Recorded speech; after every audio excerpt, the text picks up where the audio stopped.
আর এবার নজরে নীলাক্ষর ঘনিষ্ঠ দুজনকে তলব লালবাজারের। সৌরভ এই মুহূর্তে আমাদের সঙ্গে রয়েছেন, সৌরভের কাছে একটু যাব। সৌরভ, আমরা জানি যে এর আগে তথ্য সংগ্রহে ডিজিটাল এক্সপার্টের টিম আসে নীলাক্ষ আইচের বাড়িতে, আর এবার নীলাক্ষর ঘনিষ্ঠ দুজনকে তলব করা হয়েছে লালবাজারের তরফ থেকে, ঠিক কোন যোগসূত্রে?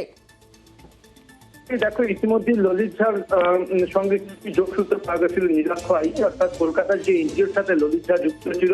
এবং নীলাক্ষ আইচের যে হালিশহরের বাড়িতে গত বৃহস্পতিবার ডিজিটাল এক্সপার্টের টিম এবং গোয়েন্দারাও কিন্তু সেখানে গেছিল। এবং দেখা যায় যে সন্ধ্যে 8:42 নাগাদ নীলাক্ষর যে ফোন, সেই ফোন কিন্তু তথ্য সংগ্রহ করেছিল গোয়েন্দারা। এবং সেখান থেকেই ওই এনজিওরই দুজন সদস্যের নাম তারা খুঁজে পেয়েছেন গোয়েন্দারা, এবং সেই সূত্র ধরে আজকে অর্ণব শর্মা সরকার এবং অত্রি ভট্টাচার্য, এই দুজন সদস্যকে কিন্তু আজ দুপুরবেলায় ফোন করা হয় লালবাজারের তরফ থেকে। লালবাজারের গোয়েন্দাদের তরফ থেকে মূলত নীলাক্ষ আইচ, সেই গ্রুপ সংক্রান্ত এবং সেই গ্রুপের ফান্ডিং কিভাবে হতো, কোথা থেকে ফান্ডিং আসতো, এবং ললিত ঝা কিভাবে যুক্ত ছিল এই গ্রুপের সঙ্গে, সামগ্রিক বিষয় নিয়ে কিন্তু তাদের কাছ থেকে তথ্য চাওয়া হয়েছে, তথ্য জানতে চাই লালবাজারের গোয়েন্দারা।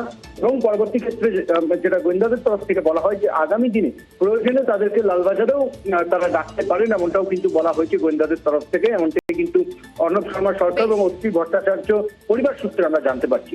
অর্থাৎ সামগ্রিকভাবে নীলাক্ষ আইচের মোবাইলের সূত্র ধরে প্রতিটি সদস্যের সাথে যোগাযোগ শুরু করে দিয়েছে লালবাজারের গোয়েন্দারা। বেশ।